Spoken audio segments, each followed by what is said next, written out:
Singareni mines లోపల పోయి కార్మికులు పనిచేస్తున్నారు.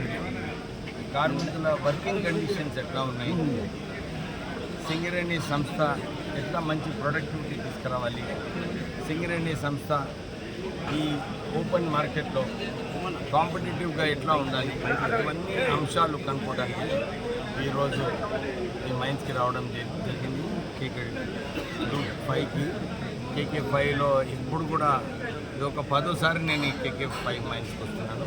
ఇక్కడ కార్మికులందరూ కూడా ప్రేమతోని మాకు రిసీవ్ తీసుకుంటారు. సో లోపల పోయిన తర్వాత ఇక్కడ వర్కింగ్ కండిషన్స్ నిజంగానే మంచి సేఫ్టీ ప్రికాషన్స్ దాన్ని ఇంకా ఎక్కువ ఇంప్రూవ్ చేసే అవసరం ఉంది. నేను వారితో అదే చర్చించాను. ఇంటర్నేషనల్ స్టాండర్డ్స్గా మనము సేఫ్టీ ప్రికాషన్స్ చేస్తే కార్మికులకు ఒక భద్రత ఉంది అని చెప్పి వారితో చెప్పడం జరిగింది. దాంతోపాటు నిజంగా మంచి విషయం ఏంటంటే ప్రొడక్టివిటీ ఏదైతే ఇస్తున్నారో ఒక్కొక్క మేనేజరు అక్కడ మంచి ప్రొడక్టివిటీ తీసుకున్నారు. అందు గురించి KK5లో 1 మిలియన్ టన్స్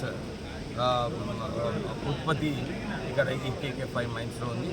వారికి కూడా హయ్యెస్ట్ అవార్డు, సేఫ్టీ అవార్డు వచ్చింది మన KK5కి, హయ్యెస్ట్ ప్రొడక్టివిటీ అవార్డు కూడా KK5 వచ్చింది.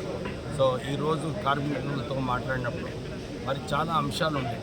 వాళ్ళందరూ కూడా సార్ మా సొంతింటి కథ ఏమైంది, మా మెడికల్ బోర్డు ఏమైంది, మాకు ఎక్కడైతే మేము నేటివ్ ప్లేస్ ఉందో మాకు అక్కడే పోస్టింగ్ ఇస్తే బాగుంటుంది, కానీ కొందరికి ప్రమోషన్లు అంశము, ఇవన్నీ కూడా చాలామంది వర్కర్స్ రేజ్ చేయడం జరిగింది.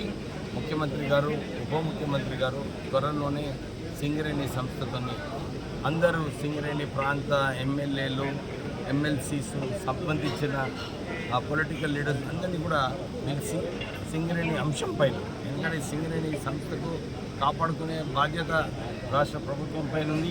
ఎట్లా కొత్త గన్నులు తీసుకురావాలి, ఎట్లా కొత్త ఉద్యోగ అవకాశాలు కల్పించాలి, ఇవన్నీ కూడా అంశాల గురించి మాట్లాడడం జరుగుతుంది. నేను చాలాసార్లు ఇదే చెప్పినాను.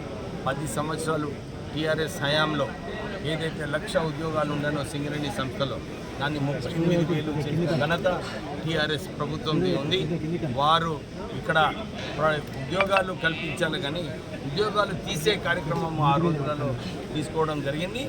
మేము ఇదే చెప్తున్నాము, సింగరేణి సంస్థలో వేలంలో పాల్గొనాలి, కొత్త ఉద్యోగాలు రావాలి, కొత్త మైన్స్ వచ్చినప్పుడు ఎక్కువ ఉత్పత్తి కూడా వస్తుంది. ఈరోజు ఒరిస్సా